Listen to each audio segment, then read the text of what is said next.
High Arbiter Morthanus stood in the command center of the Kethamori flagship Eternal Judgment, studying tactical displays that showed the collapse of his people's outer defenses. In just 3 months, the humans had destroyed 47 military installations, captured 63 supply convoys, and forced the evacuation of 12 colonial worlds. It should have been impossible. The Kethamori had 100 billion people spread across 200 worlds. They had the most advanced technology in the galaxy, fleets that had kept peace for millennia, weapons that could crack planets. Humanity had 200 million survivors scattered on ships and hidden bases. But somehow, the humans were winning. High Arbiter, reported Fleet Commander Velnaris. We've lost contact with the research station on Keth Prime 7. The humans hit it during shift change when the fewest people were there. They evacuated all personnel before destroying the facility. That was the pattern. The humans would strike without warning, evacuate civilian workers, then destroy military and industrial targets with terrifying precision. They never killed unnecessarily, but they showed no mercy for anything that supported the Kethamori war effort. How did they even find the station? Morthanus asked. Keth Prime 7 is classified. Only a dozen people in the entire fleet knew its location. Unknown, High Arbiter. But our intelligence suggests the humans have infiltrated our communication networks. They seem to know about our operations before we launch them. Morthanus felt something he had never experienced in his 3,000 years of life. Genuine fear. Not for himself, but for his entire species. The humans weren't fighting like any enemy the Kethamori had faced before. They weren't trying to conquer territory or gain resources. They were systematically dismantling Kethamori civilization piece by piece. What about the colony ships? He asked. 17 evacuation fleets have reached the Outer Rim territories. But High Arbiter, the humans are following them. They track our ships through hyperspace somehow. Every time we establish a new colony, they find it within weeks. The humans had turned the galaxy into a hunting ground, and the Kethamori were the prey. It was a reversal that Morthanus couldn't comprehend. His people had ruled through superior technology and careful political manipulation for 50,000 years. They had destroyed species that threatened their dominance while maintaining the illusion of being peaceful, law-abiding citizens. But humanity was different. They didn't care about galactic opinion. They didn't worry about political consequences.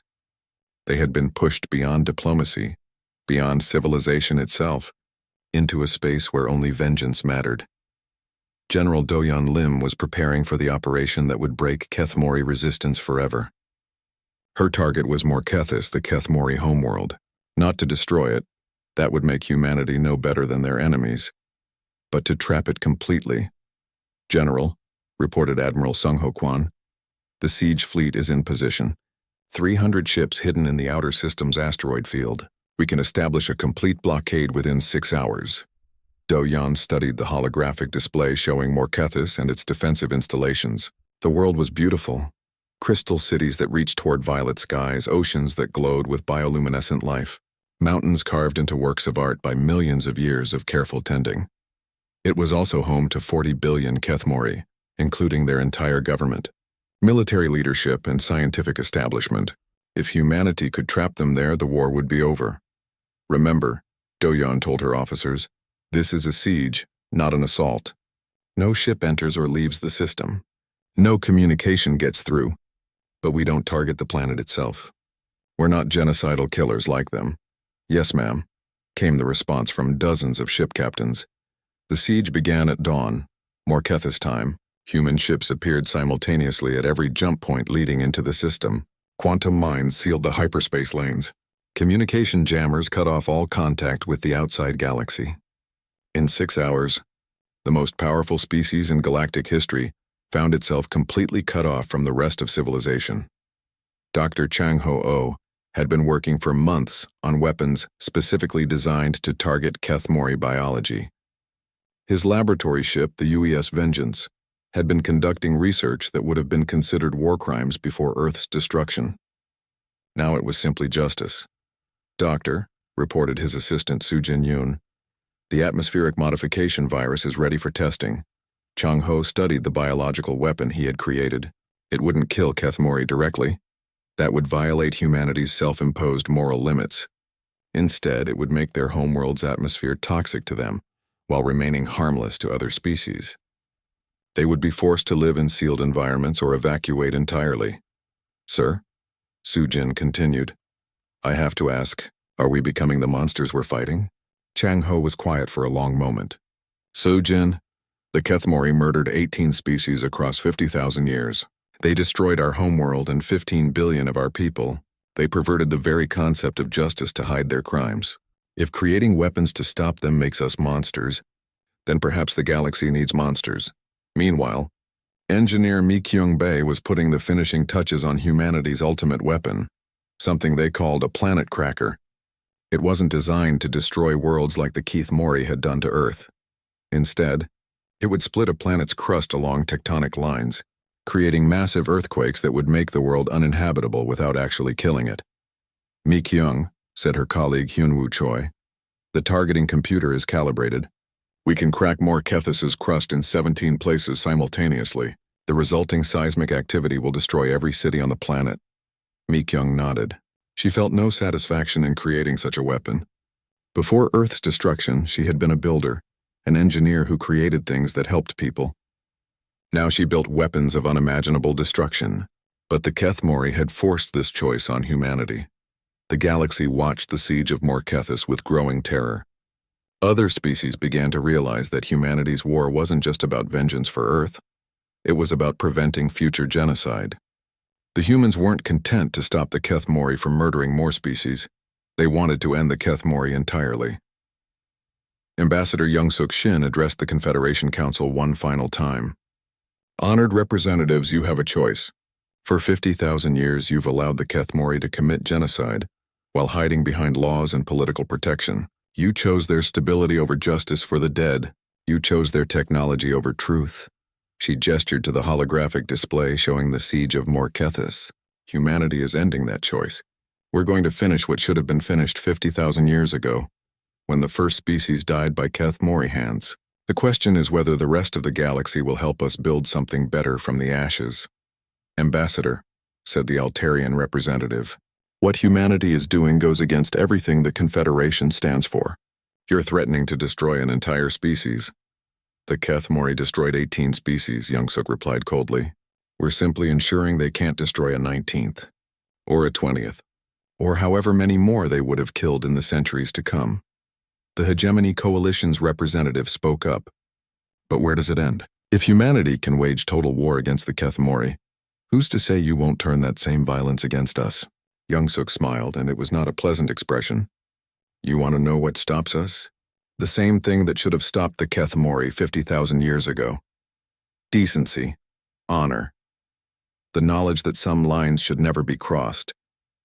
But if you threaten our remaining people, if you support genocide, if you choose politics over justice, then you'll learn why the Kethmori were right to fear what humanity might become. The siege continued for 6 months. No ship left Morkethus. No communication reached the outside galaxy. The 40 billion Kethmori trapped on their homeworld began to understand what their 18 victim species had felt in their final moments. The terror of facing extinction with no hope of escape. But unlike those previous victims, the Kethmori weren't facing immediate death. They were facing something worse. The slow realization that their empire was crumbling, their people were scattered and afraid, and their perfect system of hidden genocide had finally been exposed. High Arbiter Morthanus stood on his palace balcony, looking up at the stars his people had ruled for so long. Somewhere up there, human ships waited with weapons that could crack his world like an egg. The same humans his people had dismissed as primitives. The same species they had tried to eliminate before it could threaten Kethmori dominance. High Arbiter, said his aide, the Council is requesting your presence. They want to discuss surrender terms. Morthanus closed his large black eyes. Surrender. The concept was alien to his people. The Kethmori had never surrendered because they had never lost. They had been the galaxy's apex predators for 50 millennia. But predators, Morthanus was learning, could become prey if they chose the wrong target. Tell the Council I'll be there shortly, he said quietly. It seems we have much to discuss. Fleet Admiral Yoonji Ko stood on the bridge of the UES Retribution, humanity's newest and most powerful warship. Around Morkethus, 300 human vessels maintained their siege, keeping 40 billion Kethmori trapped on their homeworld. After 8 months of isolation, the Kethmori were ready to talk. "Admiral," reported Captain Junho Lee, "we're receiving a transmission from the planet. High Arbiter Morthanis is requesting to speak with human leadership." Yunji had expected this. The Kethmori were running out of food, medical supplies, and hope. Their orbital defenses had been systematically destroyed. Their communication arrays were jammed. They were completely cut off from their scattered colonies and fleets. "Put him through," she ordered. The main screen flickered to life, showing the familiar tall, pale figure of High Arbiter Morthanis. He looked older than when humanity had first accused him of genocide. The months of siege had worn down even his cold. "Logical composure, Fleet Admiral Ko," he said in his flat mechanical voice. "The Kethmori supremacy wishes to discuss terms for ending this conflict." "There are no terms," Yunji replied simply. "There is only justice. What do you want from us?" Yunji gestured to her communications officer, Lieutenant In-young Park. Within moments, her words were being broadcast not just to Morkethis, but to every inhabited world in the galaxy. The entire Confederation would hear what humanity demanded. "We want the truth," she said. "All of it. Every species you murdered across 50,000 years. Every cover-up, every lie, every innocent life you stole. You will confess your crimes before the galaxy and let history judge you properly." Morthanis was quiet for a long moment. When he spoke, his voice carried the weight of millennia. "You would have us destroy ourselves for the sake of species that died long before your people even reached the stars.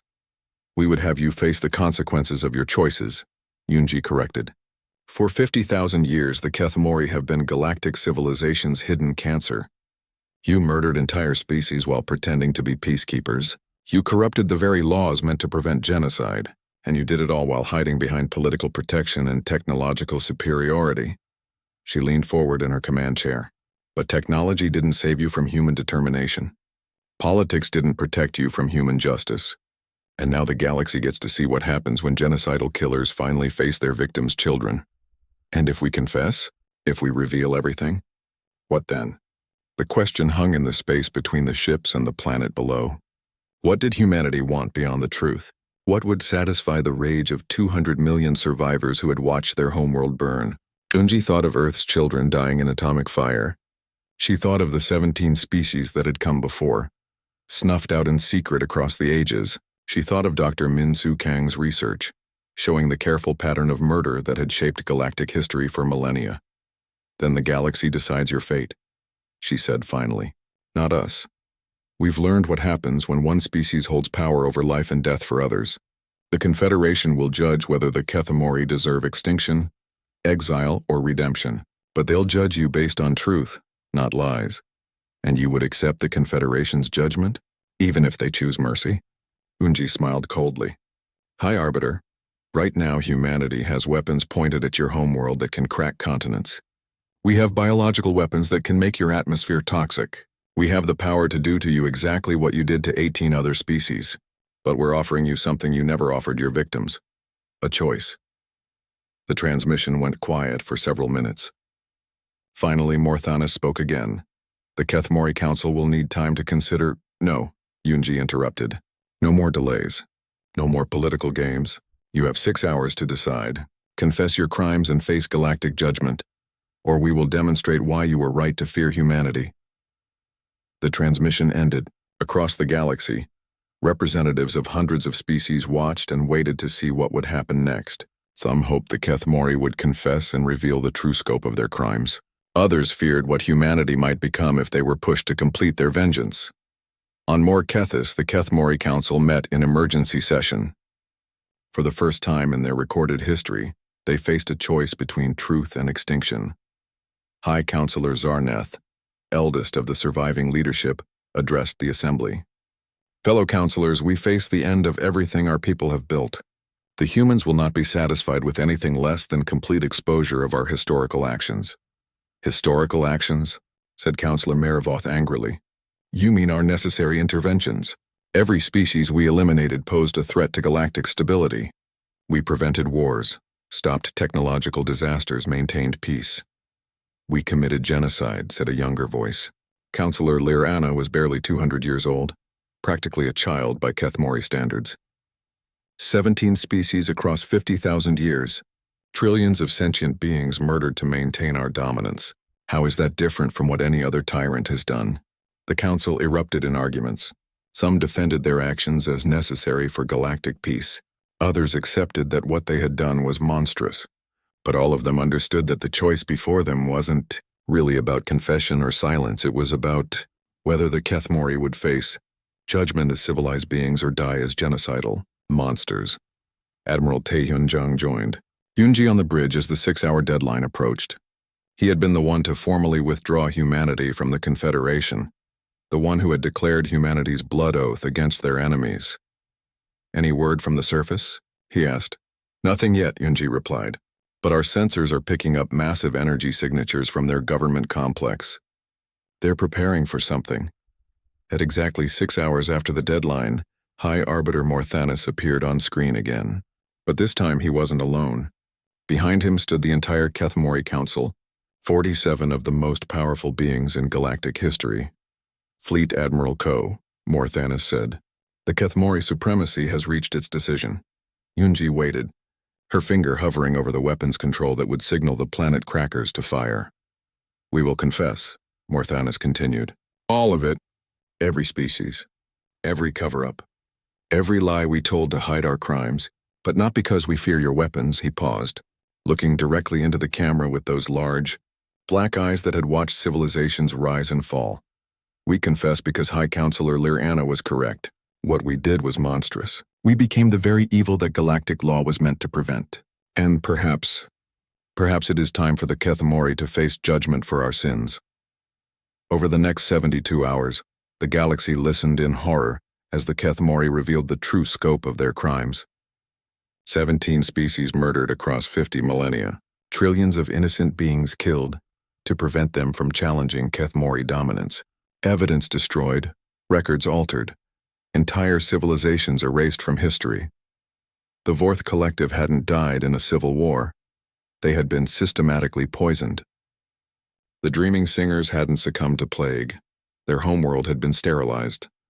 The Iron Builders hadn't been destroyed by stellar accident. Their sun had been artificially triggered to go supernova. Each revelation sent shockwaves through galactic society. Species that had trusted the Kethmori for thousands of years learned they had been living beside genocidal killers. Governments that had relied on Kethmori wisdom discovered it had been built on the bones of murdered civilizations. When the confessions ended, the Confederation Council faced a choice they had never imagined having to make. What do you do with a species that has committed crimes beyond all measure, but has finally told the truth about them? Some called for complete Kethmori extinction. Others argued for exile to the galactic rim. A few suggested rehabilitation and monitoring. The debates raged for weeks while humanity maintained its siege, waiting to see if galactic justice would prove more reliable than galactic politics. Finally, Ambassador Young-Suk Shin addressed the council one last time. "Honored representatives, you're debating the fate of a species that murdered trillions across 50,000 years, but you're missing the most important question. How do we prevent this from happening again?" She gestured to the holographic display showing the siege fleet around Morkethus. Humanity went to war not just for vengeance, but to ensure that no species would ever again use political protection to hide genocide. We wanted to prove that no one is too powerful, too advanced, or too influential to escape justice for the murder of innocents. Young-Suk looked around the chamber at representatives from hundreds of worlds. The question isn't whether the Kethmori deserve mercy or extinction. The question is whether this galaxy will build institutions strong enough to prevent future genocides, honest enough to face uncomfortable truths, and just enough to protect species that can't protect themselves. The final vote was closer than anyone expected. By a margin of just 37 votes, the Confederation chose exile over extinction. The Kethmori would be removed from all positions of authority, stripped of their advanced weapons, and relocated to a quarantined sector where they could rebuild their civilization under constant monitoring. Admiral Kyung-Min Yoon stood in the conference room aboard the UES Seoul, looking at the holographic display that showed humanity's remaining population. The numbers were heartbreaking. Of the 17 billion humans who had existed just 1 week ago, only 200 million remained alive, scattered across colonies and ships throughout the galaxy. 200 million survivors out of 17 billion. Earth, Luna, the orbital cities, the research stations, all gone in a storm of plasma fire that had lasted less than 6 hours. "Admiral," said Ambassador Young-Suk Shin, "the Confederation Council has agreed to see us. High Arbiter Morthanis of the Keth Mori will be present to answer our accusations." Young-Suk was humanity's best diplomat. She had negotiated peace treaties, trade agreements, and cultural exchanges for 30 years. But now her face was hard with grief and anger. Like every human, she had lost family on Earth. "Good," Kyung-min replied. "Captain Kim's evidence is solid. The energy signatures don't lie. Keth Mori weapons destroyed Earth. The evidence was overwhelming. Debris analysis, energy patterns, even fragments of Keth Mori ship hull found in Earth's orbit. Everything pointed to the same impossible conclusion. One of the galaxy's most respected species had committed the ultimate crime. The Confederation Council met on the neutral world of Nexus Prime. The Great Chamber could hold representatives from 1,000 species, though only about 200 were present today. As Young-Suk presented her case, the chamber fell silent. She showed them the images of Earth's destruction, the energy analysis proving Keth Mori involvement, the timeline showing that the attack happened just hours after the Taeguk left the system. Every piece of evidence was clear and undeniable. When she finished, High Arbiter Morthanis rose to respond. The Keth Mori was tall and thin, with pale blue skin and large black eyes. His species had evolved on a cold world, and they were known for their logical, emotionless approach to problems. "Honored representatives," Morthanis said in his flat, mechanical voice. "I deeply regret the loss of life on Earth, however. The human ambassador's accusations are based on incomplete information." Young-Suk felt her heart sink. "What information?" 3 days before the incident, Earth's government contacted us about a dangerous biological outbreak. A virus had been discovered that could potentially spread to other species and cause a galaxy-wide plague. Earth's leadership requested our assistance in containing the threat. The chamber erupted in whispers. Young-Suk stared at the Keth Mori in disbelief. "That's impossible. There was no plague on Earth." Morthanis touched a control on his podium. A holographic document appeared in the air above the chamber. "This is the official request from Earth Prime Minister Jae Sung-han, asking for immediate sterilization of Earth to prevent the spread of the virus. The document is properly authenticated and sealed." Young-Suk examined the document with growing horror. It looked real. The signatures matched. The government seals were correct. But she knew it was a lie. Jae Sung-han would never have agreed to the destruction of his own world. "Where is Prime Minister Han?" she demanded. "Let him speak for himself." Unfortunately, the Prime Minister died in the sterilization process along with the rest of Earth's leadership. They made the ultimate sacrifice to save the galaxy from a potential pandemic. The lies came so smoothly, so calmly that Young-Suk wanted to scream, but she forced herself to remain diplomatic. "High Arbiter, we demand access to Earth's final communications, the planet's databanks, anything that might support your claims. I regret that all such records were destroyed during the sterilization to prevent the virus from spreading through digital networks." The Keth Mori took every precaution to protect galactic security. It was perfect. Too perfect. Every piece of evidence had been destroyed or altered. Every witness was dead. The Keth Mori had covered their tracks completely. Over the following days, Young-Suk tried everything. She demanded investigations, called for independent observers, requested access to Keth Mori records. Each request was denied or redirected. The Confederation's bureaucracy moved slowly, and the Keth Mori had allies in high places. Meanwhile, Dr. Min-Soo Kang was doing his own investigation on the archaeological world of Kepler 442b. Min-Soo was a xenoarchaeologist who studied dead civilizations. He had been examining Keth Mori historical sites when news of Earth's destruction reached him. What he found in the ancient records changed everything. "Admiral Yoon," Min-Soo said over the quantum communicator, "I've discovered something terrible." "The Keth Mori have done this before." Kyung-min leaned forward. "What do you mean?" "I've been studying Keth Mori historical archives looking for any mention of planetary sterilizations. Admiral, in the past 50,000 years, 17 promising species have mysteriously disappeared. Each one was destroyed just as they were reaching technological parity with the Keth Mori." The Admiral felt ice in his veins. 17 species? The Vorth Collective destroyed 47,000 years ago. Official cause, civil war. The dreaming singers destroyed 31,000 years ago. Official cause, plague. The iron builders destroyed 18,000 years ago. Official cause, stellar accident. 17 species, Admiral. Each one showed promise. Each one died just before they could challenge Kethmori dominance. Minsu sent over his research. The pattern was clear and horrifying. Every few thousand years, when a species developed technology that might threaten Kethmori superiority, that species disappeared. Always with a reasonable explanation. Always with official records to support the story. Admiral, Minsu continued, the Kethmori aren't just law-abiding members of the Confederation. They're systematic genocidal killers who have been murdering entire species for 50 millennia, and they've gotten away with it because they helped create the very laws and institutions that are supposed to prevent this kind of crime.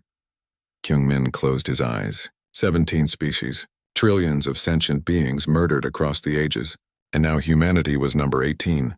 Dr. Kang, can you prove this? I have records, Admiral. Archaeological evidence, genetic samples, enough to show the pattern. But proving it in a Confederation court, with Kethmori allies in the justice system, it could take decades, and even then, Kyungmin understood. By the time they proved the truth through legal channels, the remaining humans might be dead too. The colonies were already reporting strange accidents, equipment failures, and mysterious illnesses. The Kethmori weren't finished with humanity. That night, Kyungmin called a meeting of humanity's surviving military leaders. Admirals, generals, and ship captains joined the conference from across the galaxy. When he told them what Dr. Kang had discovered, the reaction was immediate and unanimous. The law failed us, said Admiral Tae-hyun-jang. The institutions we trusted have been corrupted by the very species they were supposed to control. If the system won't give us justice, then we'll take it ourselves. What are you suggesting? Asked General Do-Yun Lim. I'm suggesting that the universal law of sanctuary died with Earth, Tae-hyun replied. The Kethmori broke it. The Confederation ignored it. So humanity no longer recognizes its authority. Kyungmin looked around the conference table at the faces of humanity's leaders. He saw grief, rage, and something else. Something cold and determined that made him think of predators choosing their prey. Are we talking about war? He asked quietly. We're talking about justice, Tae-hyun answered. The Kethmori have murdered 18 species. Trillions of sentient beings. They've perverted the very laws meant to prevent genocide, and they think they can get away with it because they've always gotten away with it before. General Do-Yun leaned forward. Admiral, humanity has 200 million people left. The Kethmori have over 100 billion. By every logical measure, we can't win a war against them. Tae-hyun smiled, and it was not a pleasant expression.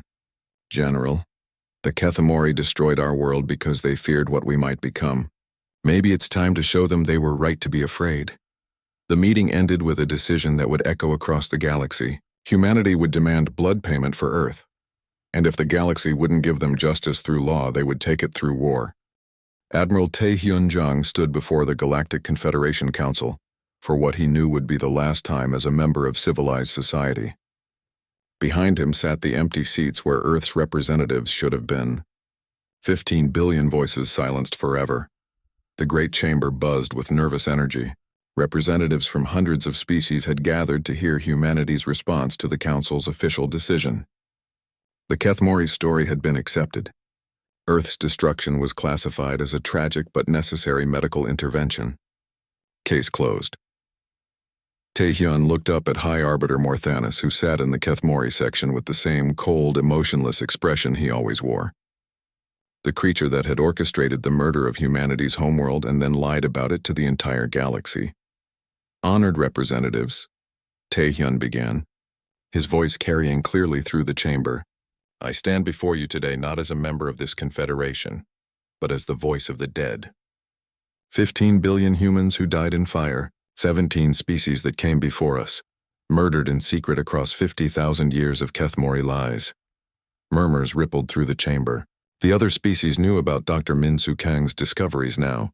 The evidence had been leaked to every major news network in the galaxy. But evidence and action were different things. This council has chosen to accept the word of proven genocidal killers over documented facts. You have chosen politics over justice. You have chosen comfort over truth. And in doing so, you have broken the very law you claim to uphold. High Arbiter Morthanis rose from his seat. Admiral Jang, The Council has reviewed all evidence and reached its decision. If humanity cannot accept, the universal law of sanctuary is dead, Taehyun interrupted, his voice cutting through Morthanis's words like a blade. You killed it when you let the Kethemori destroy Earth. You buried it when you accepted their lies. So humanity no longer recognizes this Council's authority over us. The chamber fell silent. In 300 years of Confederation history, no species had ever formally rejected the Council's authority. We tried to work within your system, Taehyun continued. We brought you evidence. We followed your procedures. We trusted your justice, and you rewarded that trust by spitting on our dead. He turned slowly, looking at each section of representatives. The Altarians, who signed 12 trade agreements with Earth last year. Where were you when we needed justice? The Hegemony Coalition, whose colonies we helped defend against raiders. Where were you? The crystalline communes whose people we rescued from the plague ship Epsilon 7. Where were you? Each species he named looked away. They had economic ties to the Kethemori, political relationships to maintain, strategic considerations to protect. It was easier to let one species die than to risk destabilizing the galaxy. I understand, Taehyun said quietly. You're afraid. The Kethemori have been the galaxy's dominant power for 50,000 years. They have the best technology, the strongest fleets, the most influence. Fighting them would be costly. Dangerous. Much easier to look the other way while they commit genocide. He paused, letting his words sink in. But humanity learned something during our brief time in this confederation. We learned that when civilized society fails to protect the innocent, it becomes the duty of the innocent to protect themselves. Taehyun reached into his uniform and pulled out a datapad. This is humanity's formal withdrawal from the Galactic Confederation. Effective immediately, we no longer recognize any treaty, law, or agreement that binds us to this corrupt system. He placed the pad on the podium and looked directly at High Arbiter Morthanis. The Kethemori have murdered 18 species across galactic history, trillions of sentient beings. They broke the most sacred law of civilization not once but repeatedly across millennia, and this council lets them hide behind paperwork and politics. The chamber was completely silent now. Even the translators had stopped their quiet humming. So humanity makes a new law today. A simpler law. An older law. Taehyun's voice dropped to barely above a whisper, but every being in the chamber heard him clearly. Blood for blood. Life for life. Justice for the dead no matter the cost. He turned and walked toward the exit. At the door he paused and looked back one final time. The Kethemori destroyed our world because they feared what we might become. Today they're going to learn they were right to be afraid. Within hours of Taehyun's declaration, humanity began to disappear from civilized space. Ships went dark, their transponders turned off. Colonies stopped responding to communications. Trade stations shut down without explanation. It was as if 200 million humans had simply vanished from the galaxy. Captain Gina Seo commanded the UES Indomitable, a heavy cruiser that had been conducting routine patrols near the Vorthak border when Earth died. Now she was leading what the humans called the Ghost Fleet, ships that had gone completely dark, invisible to galactic tracking systems. Captain, said her tactical officer, Lieutenant Dongwook Kim, we've located the Kethemori supply convoy. 12 freighters, 4 escort cruisers. They're carrying medical supplies to the colony on Kethvel 9. Gina studied the tactical display. The convoy was following standard shipping lanes, completely unaware that death was stalking them through hyperspace.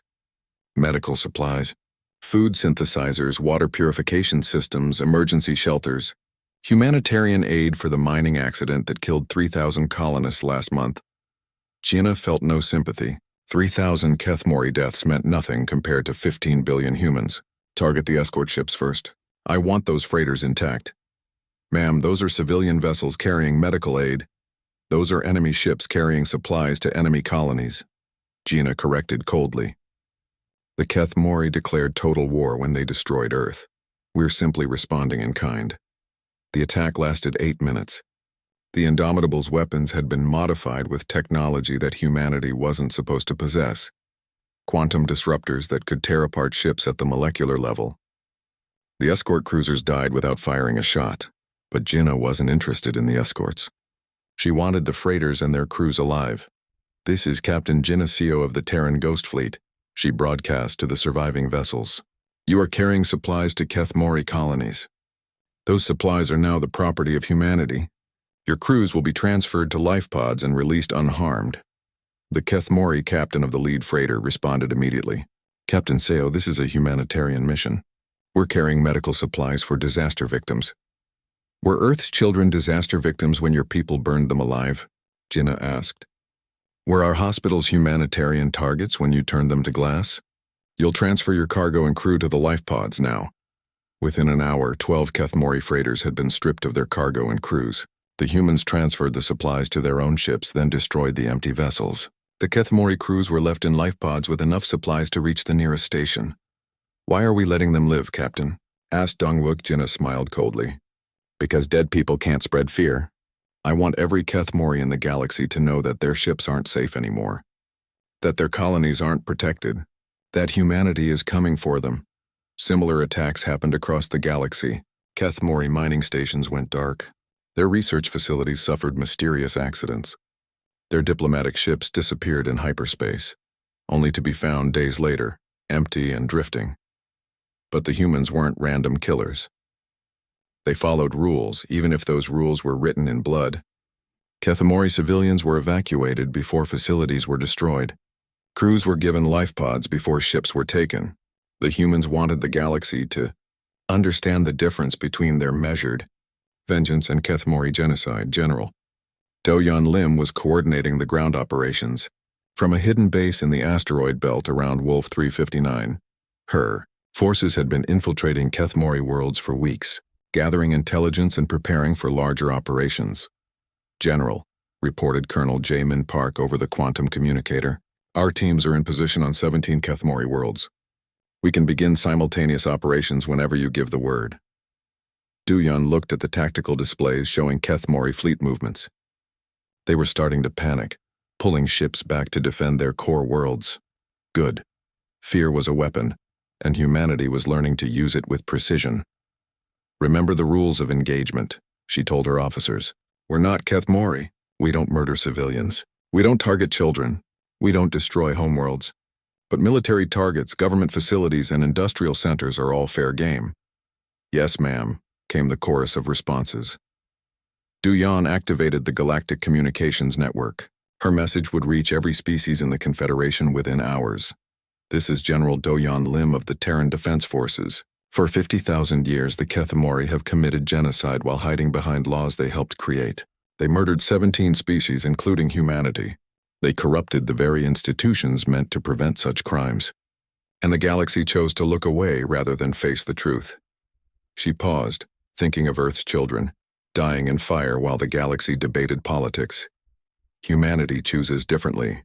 We choose justice over law, truth over comfort, and we will have our blood payment no matter how long it takes or how much it costs. Captain Dae-Ho Kim stood on the bridge of the UES Taguk, watching the stars bend and twist as his ship dropped out of faster-than-light travel. The year was 2387, and humanity had been part of the Galactic Confederation for over 200 years. In all that time, one law had kept the galaxy from tearing itself apart with war and genocide, the universal law of sanctuary. No species could destroy another's homeworld. No matter how bitter the conflict, no matter how deep the hatred, homeworlds were sacred. It was the one rule that every civilization agreed to follow, because without it, the galaxy would become a graveyard of dead planets. Captain, we're receiving multiple emergency signals from Earth, said Lieutenant Hana Choi from the communication station. Her voice carried a note of worry that made Dae-Ho's stomach tighten. Put it through, he ordered. Static filled the bridge speakers. Then silence. Commander Sora Park moved to stand beside him. She had been his first officer for 3 years, and he trusted her judgment completely. Sir, those signals, they're automated distress beacons, the kind that only activate when primary systems fail, Dae-Ho finished. Hana, try to reach Earth Control directly. The young lieutenant worked at her station, trying frequency after frequency. Each attempt brought only silence. Finally, she looked up with fear in her eyes. Captain, there's nothing. No response from Earth, Luna Base, or any of the orbital stations. Dr. Woo-Jin Lee, the ship's chief medical officer, entered the bridge. He was an older man with kind eyes, but now those eyes were filled with concern. Captain, I've been monitoring the medical emergency networks. Every hospital ship in the Sol system has gone dark. Every medical station, everything. Daeho felt ice form in his chest. The Taeguk had been returning from successful peace talks with the Vorthak Empire. Just 3 days ago, Earth had been alive and thriving with 15 billion people. Cities that touched the clouds, oceans full of life, forests that stretched from horizon to horizon. Seung-ho, Daeho called to his chief engineer. How fast can you get us to Earth? Engineer Seung-ho Nam looked up from his console. If I push the engines beyond safe limits, 18 hours. Do it. The next 18 hours felt like 18 years. The crew worked in tense silence, running diagnostics, checking equipment, trying to contact other human colonies. Some responded. Mars colony was fine. The mining stations in the asteroid belt reported no problems. But Earth remained silent. When they finally reached the Sol system, what they found destroyed something fundamental in every human heart aboard the ship. Earth was gone, not destroyed in the way a planet breaks. Apart, worse. The blue-green world that had given birth to humanity was now a sphere of black glass. The oceans had boiled away into space. The continents were melted slag, smooth as a mirror. Nothing lived. Nothing could live. Dear God, whispered Sora Park. Hana Choi began to cry at her station. Dr. Lee sat heavily in his chair, staring at the view screen in shock. Even Seung-ho, who rarely showed emotion, had tears running down his face. 15 billion people, Daeho said quietly. 15 billion humans. Gone. The silence on the bridge was broken only by the soft sounds of grieving. Every person aboard the Taeguk had family on Earth, friends, loved ones. All dead in an instant of fire so intense it had turned rock to glass. Captain, Hana said through her tears. I'm detecting debris in orbit. Ship fragments. Scan them, Daeho ordered. His voice sounded hollow even to himself. The results came back within minutes. Seung-ho read from his console with a voice like ice. The debris shows energy signatures consistent with Kethmori weapons. High-energy plasma cannons. The kind that can crack continents. The Kethmori. One of the oldest species in the galaxy, they had been members of the Confederation for over 10,000 years. They held important positions in the galactic government. They were known for their advanced technology and cold, logical approach to everything. Are you certain? Daeho asked. Yes, sir. The energy patterns are unique. Only the Kethmori use this type of plasma technology. Sora Park moved closer to the captain. Sir, the Kethmori wouldn't do this. They helped write the Law of Sanctuary. They've always been strong supporters of it. But Daeho was thinking of something else, something that made his blood run cold. Hana, check the records. When did Earth's distress signal start? She worked at her console for several minutes. Captain, the first automated distress beacon activated 72 hours ago. But sir, that's impossible. We were in contact with Earth Command just 3 days ago. They reported everything normal. Which means, Daeho said slowly, Earth was destroyed within hours of our last contact. Someone waited until we were too far away to help. The implications hit the bridge crew like a physical blow. This wasn't some accident or random attack. This was planned, calculated. Someone had waited for humanity's flagship diplomatic vessel to be safely out of the system before they murdered an entire world. Dr. Lee spoke up from his station. Captain, I'm receiving emergency transmissions from other human colonies. Word is spreading about Earth. The colonies are demanding answers from the Confederation Council. And they'll get the same answers we're getting. Sora Park said bitterly. Silence. Daeho stared at the ruined world that had once been home to every human who had ever lived until they reached for the stars. 15 billion people reduced to atoms in the space of hours. Children who would never grow up. Parents who had died trying to protect families that couldn't be protected. An entire world's worth of dreams, hopes, and love turned to radioactive glass. Sir, what are your orders? Asked Sora Park. Daeho was quiet for a long moment. When he spoke, his voice carried a promise that would echo across the galaxy. Set course for Confederation Central. Hana, send a message to every human ship, every colony, every station. Tell them what happened here. Tell them someone broke the only law that matters. And tell them Captain Daeho Kim is going to find out who did this. As the Taeguk turned away from the grave of humanity's homeworld, none of them knew they had just witnessed the beginning of the bloodiest war the galaxy had ever seen. Someone had broken the universal law of sanctuary. Someone had murdered 15 billion innocents. Humanity would demand blood for it.